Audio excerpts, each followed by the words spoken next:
Dans ces 5 histoires, des personnes ont choisi d'ignorer des avertissements interdisant l'accès à des zones dangereuses. Toutes l'ont payé de leur vie. Il y a cette influenceuse entrée dans un ancien centre d'élevage de lions en Afrique du Sud.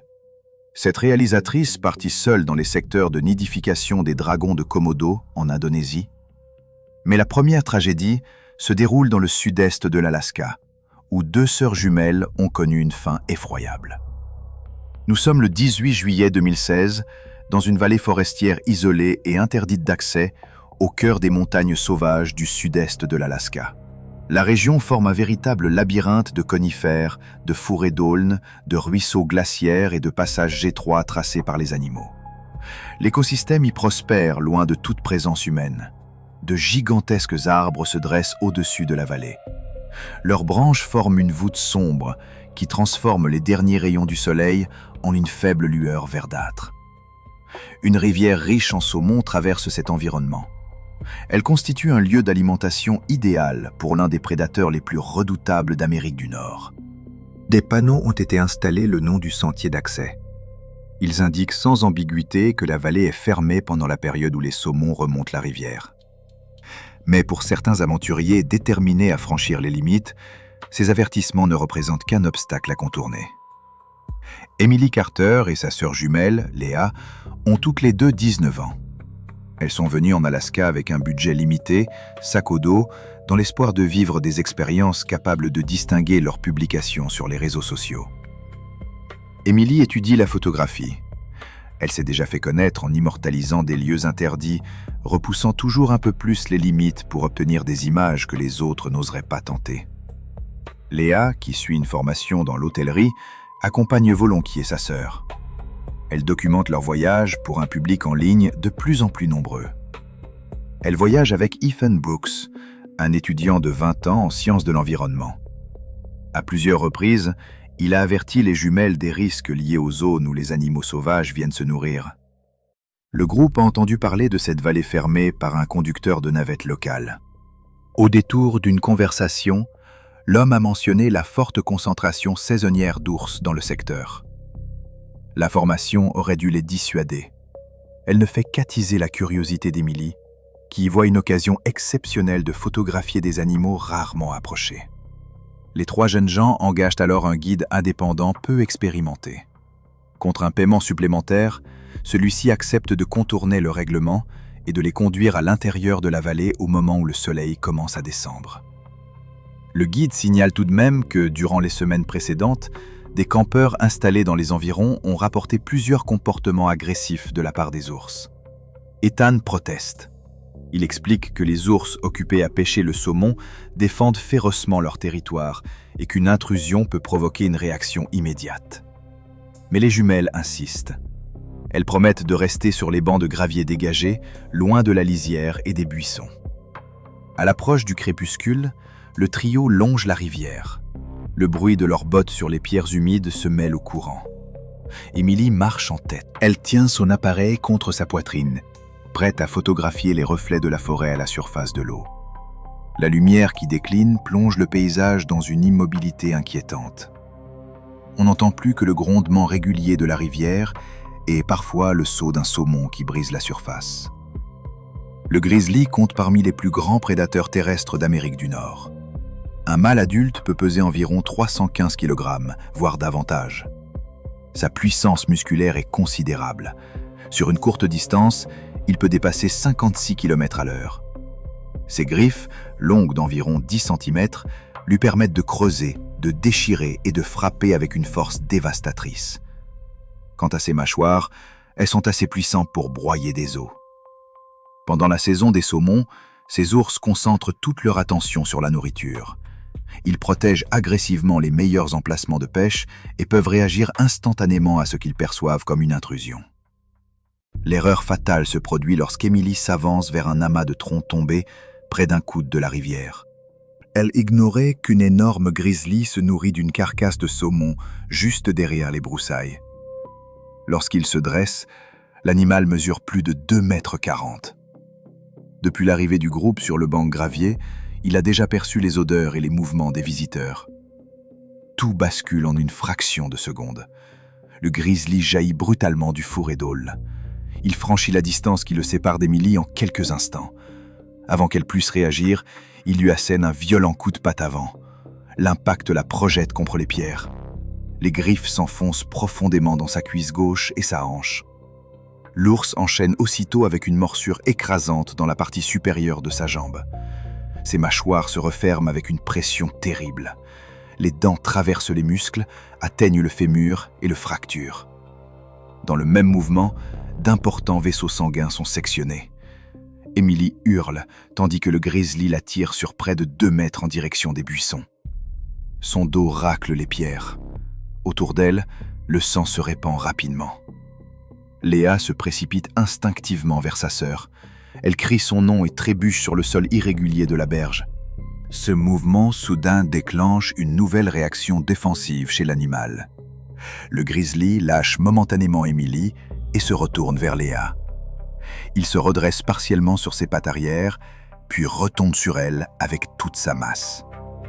Le choc atteint son torse et la renverse. Les griffes labourent sa poitrine et son épaule, déchirant ses vêtements avant de pénétrer dans les chairs. Une morsure suit presque immédiatement. Les mâchoires se referment autour de sa cage thoracique. Plusieurs côtes se brisent sous la pression. Certaines sont repoussées vers l'intérieur, en direction des poumons. L'agression est fulgurante et chaotique. Il ne s'agit pas d'une longue traque prédatrice, mais d'une réaction territoriale d'une violence extrême. L'ours mord Léa, puis la secoue avec brutalité. Les plaies s'élargissent et les lésions internes deviennent catastrophiques. Elle tente encore de ramper, mais ses mouvements perdent rapidement toute force. Le traumatisme et l'état de choc prennent le dessus en quelques secondes. À quelques mètres de là, Emily ne peut plus se relever. Son fémur est brisé et l'hémorragie est massive. Elle essaie de se tirer sur les pierres tout en cherchant son souffle. La morsure a sectionné l'artère fémorale. La perte de sang provoque un choc hypovolémique rapide. Sa vision se trouble. Le grondement de la rivière semble s'éloigner. Quelques instants plus tard, les effets combinés du traumatisme et de l'hémorragie lui font perdre connaissance. Toujours agité, le grizzly revient brièvement vers Emily. Il lui inflige une autre morsure écrasante ainsi que plusieurs coups de patte.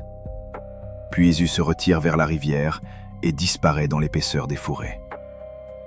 Le silence retombe. Seul le courant continue de résonner dans la vallée. Ethan et le guide ont immédiatement pris la fuite par le sentier.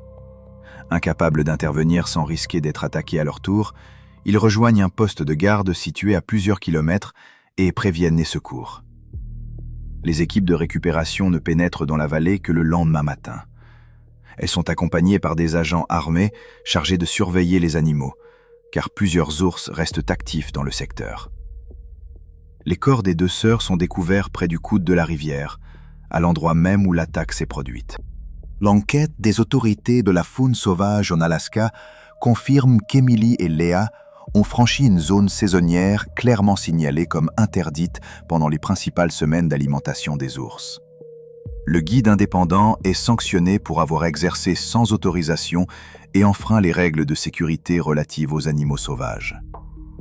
La famille des jumelles publie ensuite une déclaration exprimant son immense douleur. Elle demande également aux voyageurs de respecter les limites imposées dans les habitats naturels et de prendre au sérieux les panneaux d'avertissement. Cette tragédie conduit les autorités à renforcer l'application des fermetures saisonnières dans les secteurs où les ours sont particulièrement nombreux. L'histoire d'Emily et de Léa rappelle cruellement que les frontières établies autour des animaux sauvages existent pour des raisons vitales. Le 3 mai 2017, un ancien centre privé d'élevage de lions se trouve à l'abandon dans la périphérie de Johannesburg, en Afrique du Sud. L'établissement, ruiné financièrement, s'étend sur environ 6 hectares de brousse sèche. Une clôture métallique en mauvais état entoure le domaine. Elle est surmontée de fils barbelés. Les bâtiments administratifs semblent délaissés depuis longtemps. De grands enclos renforcés occupent différentes parties de la propriété. Autour d'eux, la végétation pousse sans contrôle. Les herbes desséchées et les acacias forment des zones d'ombre, où il devient difficile de repérer le moindre mouvement, surtout lorsque la lumière de l'après-midi commence à faiblir. Aux différents points d'entrée, des panneaux sont toujours visibles.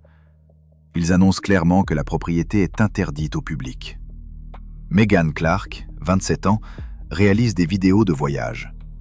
Elle a développé son public en filmant des endroits interdits et dangereux. Ses productions sont principalement consacrées à l'exploration de bâtiments abandonnés et de sites où l'accès est défendu. Elle est venue en Afrique du Sud dans le but de tourner des images à l'intérieur de cet ancien centre. L'établissement a cessé ses activités 8 mois plus tôt, après une faillite et plusieurs infractions liées à ses autorisations. Ryan Foster, un cadreur indépendant de 29 ans, l'accompagne. Tous les deux ont préparé leur expédition. Ils ont étudié des images satellites ainsi que des articles consacrés à la fermeture du centre. Les informations locales indiquent que des lions sont toujours présents sur la propriété en attendant leur transfert vers un sanctuaire spécialisé. Cependant, des litiges juridiques et des problèmes de financement retardent leur déplacement. Les animaux ne reçoivent qu'un entretien minimal assuré par des gardiens désignés par la justice. Ces derniers ne viennent que périodiquement. Pendant ce temps, la sécurité et l'état général des installations continuent de se dégrader. Plusieurs groupes d'enclos sont reliés par des couloirs intérieurs, autrefois utilisés pour transférer les félins d'un espace de rétention à un autre. Si certaines portes cessent de fonctionner, les lions peuvent donc accéder à des passages de service communs. En journée, un seul gardien à temps partiel surveille le périmètre extérieur. Megan connaît ces informations. Pourtant, elle reste convaincue que le lieu peut être exploré sans danger. À ses yeux, la possibilité d'obtenir des images excives justifie le risque. Megan et Ryan arrivent en fin d'après-midi lorsque la chaleur commence à retomber. Ils longent la clôture et découvrent une porte extérieure dont le cadenas a été coupé, probablement par de précédents intrus. Tout semble silencieux lorsqu'ils passent devant les bâtiments administratifs. Megan parle face à sa caméra. Elle décrit l'atmosphère sinistre de ce domaine apparemment abandonné. Puis, les deux explorateurs s'enfoncent davantage dans la propriété et se dirigent vers la partie réservée aux grands félins. Le lion d'Afrique est un super prédateur capable d'abattre une proie beaucoup plus imposante que lui grâce à sa force, à sa vitesse et, lorsqu'il chasse en groupe, à la coordination de la troupe. Une lionne adulte pèse généralement entre 113 et 180 kg. Sur une courte distance, elle peut courir à près de 80 km/h. Ses canines, longues d'environ 8 cm, sont conçues pour pénétrer les zones vitales et écraser la trachée. Lorsqu'un lion attaque, il vise instinctivement la gorge ou le cou. Il peut conserver une prise suffocante pendant plusieurs minutes jusqu'à ce que sa proie ne bouge plus. En captivité, le stress et la rupture des habitudes peuvent accentuer l'agressivité de ces animaux. L'erreur fatale de Megan survient devant une seconde barrière. Un panneau indique clairement que le passage est interdit et réservé au personnel. Elle décide malgré tout de le franchir. Megan entre alors dans un couloir de service qui sépare plusieurs enclos. Elle pense se trouver dans une zone d'observation protégée. Elle ignore que ce passage communique directement avec des espaces intérieurs par l'intermédiaire de portes qui auraient dû être verrouillées, mais dont certaines ne fonctionnent plus correctement. Ryan reste à l'extérieur et continue de filmer. Megan avance dans le couloir. Elle se rapproche des barreaux pour obtenir des images plus précises. Soudain, une lionne surgit d'un espace intérieur plongé dans l'ombre. Plusieurs semaines auparavant, une porte a subi une défaillance. Son loquet est cassé, ce qui l'empêche de se fermer complètement.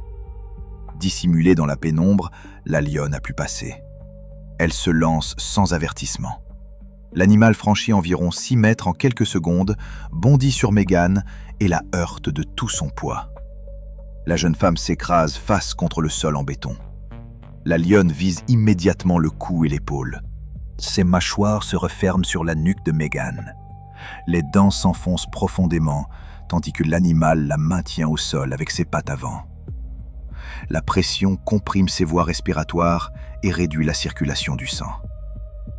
Megan se débat brièvement, mais ses mouvements faiblissent tandis que la lionne conserve sa prise suffocante. Ryan hurle et commence à escalader la clôture extérieure. Il tente de faire suffisamment de bruit pour détourner l'attention du félin. La lionne l'ignore complètement. Toute son attention reste fixée sur sa victime. Elle déplace légèrement ses mâchoires et resserre son emprise afin d'épuiser toute résistance. Le sang s'écoule continuellement des perforations. La respiration de Megan devient de plus en plus faible. Le vacarme se propage dans les passages de transfert qui relient les différents enclos. 2 autres lions comprennent qu'une agitation inhabituelle se produit dans le couloir. Quelques instants plus tard, une deuxième lionne force le passage à travers une autre porte mal sécurisée. Elle rejoint la première et s'approche de Megan, attirée par toute cette agitation. Elle mord la victime dans le bas du dos et dans la hanche. Pendant ce temps, la première lionne ne relâche jamais la nuque. Avec plusieurs animaux impliqués, la gravité des blessures augmente très rapidement.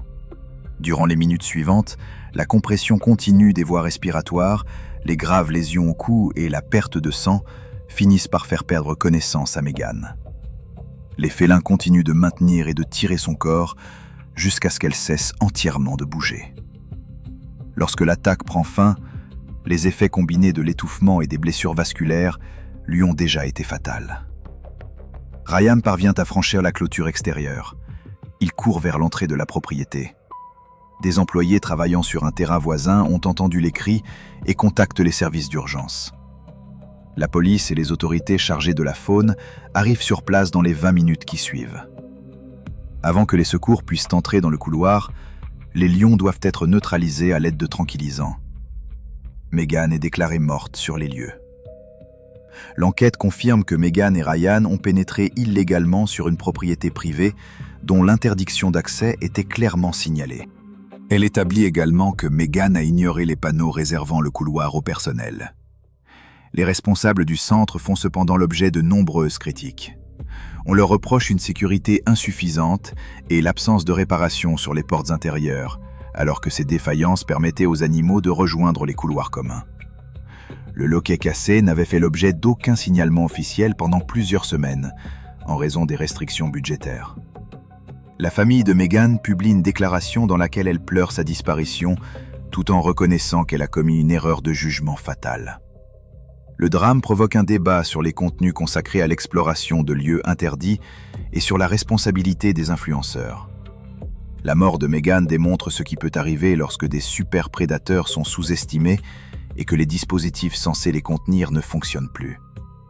Dans l'histoire suivante, le danger ne viendra pas d'animaux captifs. Il surgira au cœur d'un territoire sauvage où toute présence humaine en dehors d'un véhicule est formellement interdite. Le 12 août 2015, une chaleur écrasante pèse sur le parc biologique de Bannerghatta, dans l'état du Karnataka, en Inde. Ce parc de safari s'étend sur plusieurs centaines d'hectares de forêts protégées.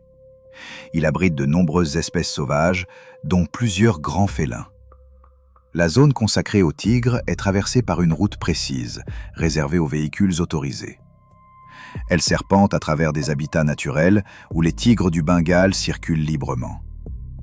Les visiteurs doivent rester en permanence à l'intérieur de véhicules fermés. Cette consigne est répétée oralement par les guides et rappelée sur de nombreux panneaux placés le long du trajet. Le terrain est composé de collines couvertes d'une végétation dense. Des creux naturels et des zones surélevées rendent le relief irrégulier. À certains endroits, les herbes montent jusqu'à la taille et offrent une excellente couverture aux prédateurs. Des acacias et des bosquets de bambou parsèment les versants. Ils créent de petites zones ombragées où un animal peut se reposer sans être aperçu. Cet après-midi-là, la température approche 35 degrés Celsius.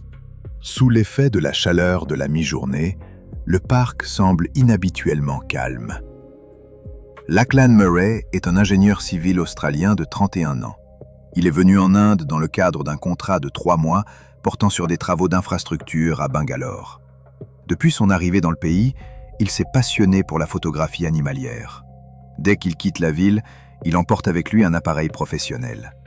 Ses collègues le décrivent comme un homme aventureux, souvent tenté de dépasser les zones touristiques autorisées pour obtenir des images originales. Ce jour-là, Lachlan profite de sa pause de midi pour visiter le parc biologique de Bannerghatta. Il rejoint un safari classique à bord d'un véhicule fermé, en compagnie d'environ 15 autres touristes et d'un guide. Après une vingtaine de minutes, le véhicule ralentit près d'un secteur boisé. Un tigre du Bengale a été aperçu sous un groupe d'arbres. Malgré l'interdiction explicite de sortir, Lachlan pense avoir trouvé l'occasion de photographier le félin depuis le sol, sans vitre entre son objectif et l'animal. Le tigre visible se trouve à environ 64 mètres. La végétation le dissimule en partie. Pendant que le guide attire l'attention des passagers vers le côté opposé du véhicule, Lachlan ouvre discrètement la porte arrière et descend.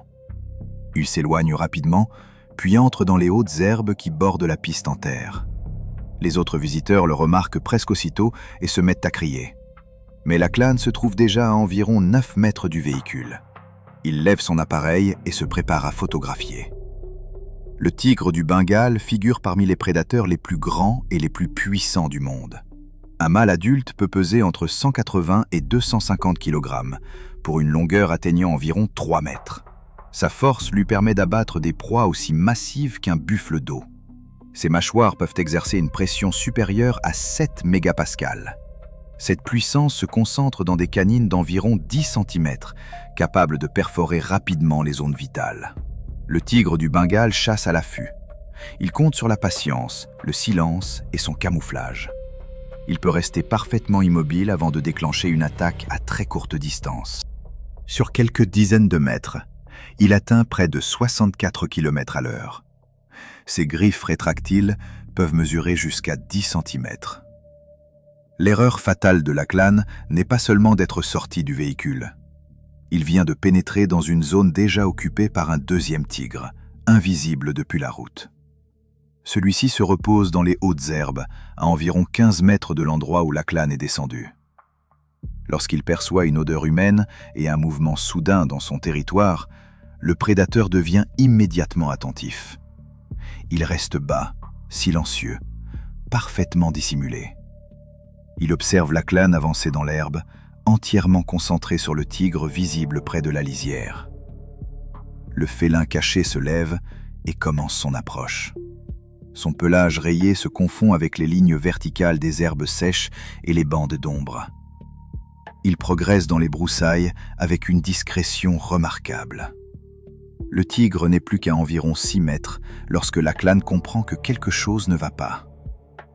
Il abaisse légèrement son appareil et se retourne. Du coin de l'œil, il aperçoit un mouvement. Le tigre charge. Dans une accélération fulgurante, il franchit la distance restante en quelques secondes. Il frappe Lachlan de côté. Ses pattes avant heurtent le haut de son corps et le projettent violemment au sol. Lachlan tente de se protéger. Il crie, se débat et essaie brièvement de repousser l'animal. Mais le tigre referme immédiatement ses mâchoires autour de son cou et de son épaule. C'est une prise de mise à mort classique, destinée à étouffer la proie tout en endommageant les principaux vaisseaux sanguins. Les canines s'enfoncent profondément dans les muscles. Le poids du prédateur maintient Lachlan contre le sol.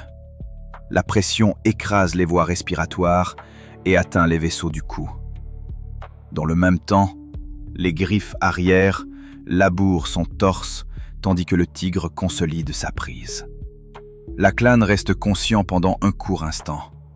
Mais le manque d'oxygène, les lésions vasculaires et le choc traumatique le submergent rapidement. En 1 ou 2 minutes, ses mouvements faiblissent. La perte de sang augmente et toute respiration devient impossible. Le tigre conserve sa morsure jusqu'à ce que la résistance cesse. Puis il commence à tirer Lachlan vers une végétation plus épaisse, à environ 37 mètres de la route. Pendant que le corps est traîné sur le sol, les griffes déchirent les vêtements et la peau. De profondes lacérations apparaissent sur la poitrine et l'abdomen. L'ensemble des traumatismes, la compression du cou, les dommages causés aux grands vaisseaux et les graves blessures des tissus provoquent un effondrement fatal quelques minutes après le premier choc. Dès que les touristes se mettent à hurler, le personnel du parc réagit. Le guide appelle les secours par radio. Plusieurs véhicules de safari présents dans les environs convergent vers le secteur. Les gardes arrivent en moins de 10 minutes. Ils tirent des coups de semonce et utilisent de puissantes sirènes à air comprimé pour éloigner le tigre du corps de Lachlan. Le personnel médical atteint rapidement les lieux, mais ne peut que confirmer sa mort. L'enquête conclut que Lachlan a volontairement enfreint les consignes de sécurité en quittant le véhicule dans un habitat où des tigres circulaient librement. Le parc ferme temporairement ses portes, le temps de réexaminer et de renforcer les mesures de protection. Des verrous supplémentaires sont posés sur les portes des véhicules. De nouvelles règles obligent également les guides à bloquer les sorties pendant les trajets dans les secteurs occupés par les prédateurs. La famille de Lachlan exprime sa douleur et reconnaît qu'il a pris la décision tragique d'ignorer les avertissements. Sa mort rappelle qu'un prédateur sauvage réagit selon son instinct lorsqu'un humain pénètre brusquement dans son territoire. Les protocoles de sécurité existent précisément pour éviter ce type de rencontre mortelle. Mais les zones interdites ne se trouvent pas uniquement sur la terre ferme. Dans les profondeurs de l'océan, franchir une limite de nuit peut être tout aussi fatal. Le 9 septembre 2018, 3 plongeurs gagnent une réserve marine interdite au large de l'Australie occidentale. Cette partie de l'océan appartient à une zone de conservation protégée. À la suite d'une forte augmentation de l'activité des requins, les autorités en ont formellement interdit l'accès. L'eau est profonde et claire. En pleine journée, la visibilité peut atteindre environ 24 mètres. Mais après le coucher du soleil, elle diminue considérablement. Des formations rocheuses et des récifs couvrent le fond entre 9 et 18 mètres de profondeur. Peu auparavant, une colonie de phoques s'est installée sur des îlots voisins, attirés par l'abondance des poissons. Cette migration a également fait venir plusieurs grands requins prédateurs. Face au danger, les autorités ont établi un périmètre interdit, matérialisé par des bouées jaunes particulièrement visibles. Sur les plages voisines, des panneaux indiquent explicitement que la réserve est fermée pour une durée indéterminée. Callum Hayes, 34 ans, est un plongeur amateur très expérimenté. Il pratique cette activité depuis plus de 8 ans et possède des qualifications avancées. Il travaille comme responsable de chantier, mais consacre presque tout son temps libre à la plongée et à la pêche sous-marine. Ce soir-là, 2 amis de longue date l'accompagnent pour une sortie nocturne non autorisée. Tous ont entendu dire que de grands bancs de vivaneaux se rassemblaient autour des récifs situés à l'intérieur de la zone fermée. Les 3 hommes ont discuté de l'interdiction. Pourtant, ils finissent par se convaincre que les avertissements sont exagérés. Leur expérience leur semble suffisante pour maîtriser les risques. Après la tombée de la nuit, ils mettent à l'eau une embarcation gonflable depuis un accès privé à la plage. Ils chargent leur équipement et prennent la direction de la réserve. Leur projet consiste à pratiquer la pêche sous-marine le long du récif, là où les poissons n'ont pas été dérangés depuis la fermeture. Callum emporte un fusil sous-marin. Il prévoit de fixer ses prises à sa ceinture de plongée à l'aide d'attaches métalliques. Lorsqu'ils atteignent les bouées marquant la limite, ils ne s'arrêtent pas. Ils les dépassent et parcourent encore environ 400 mètres à l'intérieur de la zone interdite avant de jeter l'ancre. Au loin, ils peuvent distinguer la colonie de phoques sur des rochers.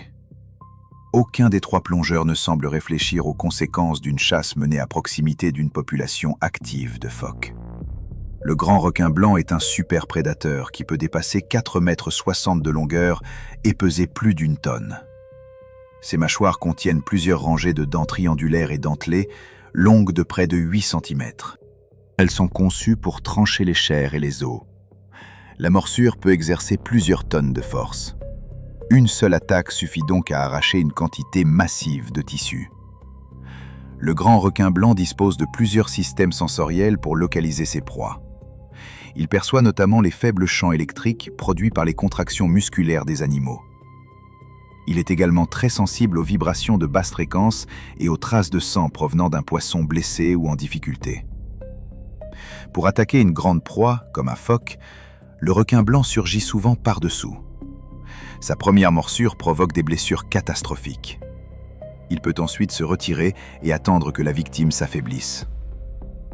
Autour des colonies de phoques, ces requins patrouillent régulièrement. Dans un tel environnement, du sang dans l'eau peut rapidement provoquer une approche d'exploration ou une attaque prédatrice. Environ 20 minutes après le début de la plongée, Kaloum harponne un gros poisson. Il le fixe à sa ceinture alors que l'animal saigne encore. Le poisson se débat autour de la tige du harpon. Ses mouvements envoient des vibrations irrégulières dans l'eau. Une traînée de sang se forme et se disperse avec le courant. Kaloum poursuit pourtant sa chasse le long du récif, à environ 12 mètres de profondeur. Il ignore qu'un grand requin blanc de plus de 4,20 mètres a déjà détecté les signaux de détresse. Le prédateur approche depuis des eaux plus profondes. Il remonte d'environ 27 mètres et accélère rapidement. Le requin se dirige vers la source la plus intense de vibrations et de sang. Puis il frappe. Dans une embuscade fulgurante venue d'en dessous et de l'arrière, le requin percute le bas du torse et le haut de la cuisse de Kaloum. Ses mâchoires se regarment sur la hanche et la région fémorale. Les dents dentelées traversent instantanément la combinaison, les muscles et les os. Le fémur se brise. L'artère fémorale est sectionnée, déclenchant une hémorragie immédiate et massive. La violence du choc ascendant fait tournoyer Kaloum. Son détendeur est arraché de sa bouche. Complètement désorienté, il se retrouve au milieu d'un nuage de sang qui s'étend dans l'eau. Comme cela arrive souvent lors de la chasse chez le grand requin blanc, l'animal relâche presque immédiatement sa victime après cette première morsure. Il s'écarte, laissant Kaloum grièvement blessé et perdant rapidement son sang. Privé d'air et atteint de lésions vasculaires catastrophiques, Kaloum tente par réflexe de saisir son détendeur de secours. Mais sa coordination commence déjà à disparaître. L'hémorragie artérielle, le choc provoqué par le traumatisme et l'absence d'air font chuter ses forces en quelques instants. Sa flottabilité devient instable. Son corps commence à descendre lentement le long de la pente du récif. À distance, le requin tourne autour de lui. Il réagit au nuage de sang qui continue de s'étendre. Après quelques instants, le prédateur revient pour une seconde approche. Il heurte le corps à la dérive et le mord de nouveau, puis disparaît dans l'obscurité. Ce second contact aggrave encore les blessures. Mais Kaloum est déjà inconscient, victime de la perte de sang et du manque d'oxygène. Ses deux compagnons ont vu l'explosion soudaine de bulles et de sang. Pris de panique, ils abandonnent une partie de leur matériel et entament immédiatement une remontée d'urgence. Une fois à la surface, ils appellent en direction du bateau. Mais l'embarcation a dérivé et se trouve à plusieurs centaines de mètres. Lorsqu'ils réussissent enfin à la rejoindre et à demander de l'aide par radio, de précieuses minutes se sont déjà écoulées. Les unités de sauvetage maritime sont mobilisées. Toutefois, les autorités retardent l'envoi immédiat de plongeurs car la présence d'un grand requin actif vient d'être confirmée dans le secteur. Les recherches se poursuivent pendant toute la nuit, mais dans des conditions strictement limitées. Le corps de Kaloum est retrouvé le lendemain matin, environ 60 mètres plus bas sur la pente sous-marine par rapport au lieu de la première attaque. L'enquête confirme que les 3 plongeurs ont volontairement pénétré dans une réserve marine clairement indiquée comme interdite. Les 2 survivants font l'objet de poursuites pénales pour avoir enfreint la réglementation de la zone de conservation. La famille de Kaloum reconnaît ensuite qu'il avait choisi d'ignorer la fermeture. Elle exprime l'espoir que sa mort servira d'avertissement aux autres plongeurs. Cette attaque montre les conséquences mortelles qui peuvent découler du non-respect des frontières maritimes établies pour protéger le public. Pour la dernière victime, le danger ne se cachera pas sous la surface. Il avancera silencieusement dans les hautes herbes d'une île indonésienne isolée. Le 14 avril 2016, une femme s'introduit dans un secteur interdit d'une île reculée du parc national de Komodo, en Indonésie. Cette île appartient à un archipel protégé afin de préserver l'habitat du plus grand lézard vivant au monde. Le paysage est formé de collines volcaniques accidentées, couvertes d'une savane sèche. Quelques acacias éparpillés offrent de rares zones d'ombre. Des affairements rocheux et d'anciens lits de rivières desséchés traversent l'intérieur des terres. Dans certains secteurs, la végétation est particulièrement dense. Les herbes montent au-dessus de la taille, limitent la visibilité et créent des emplacements idéaux pour une embuscade. Pendant la saison de nidification, les femelles dragons de Komodo deviennent encore plus territoriales. Les autorités du parc ont donc déclaré ce secteur totalement interdit. De grands panneaux sont installés au point d'accostage de l'île. Il précise qu'il est défendu de pénétrer dans la zone sans être accompagné par un garde autorisé. Il mentionne également de récentes attaques contre du bétail. Rebecca Turner, 42 ans, est une Américaine passionnée de documentaires animaliers. Depuis 2 ans, elle parcourt l'Asie du Sud-Est afin de filmer des espèces sauvages pour des projets indépendants. Elle cherche surtout à enregistrer des animaux menacés dans leur milieu naturel. Pour réduire ses dépenses, elle travaille souvent seule. Rebecca est venue dans le parc national de Komodo avec un objectif précis: filmer le comportement des dragons pendant la nidification. Lors de ses échanges avec les responsables du parc, elle a été informée que l'accès à ces secteurs est interdit. On lui a également rappelé que tous les visiteurs doivent être accompagnés par des gardes agréés. Rebecca décide pourtant de contourner le règlement. Elle engage un pilote de bateau local et lui demande de la déposer tôt le matin sur une plage isolée.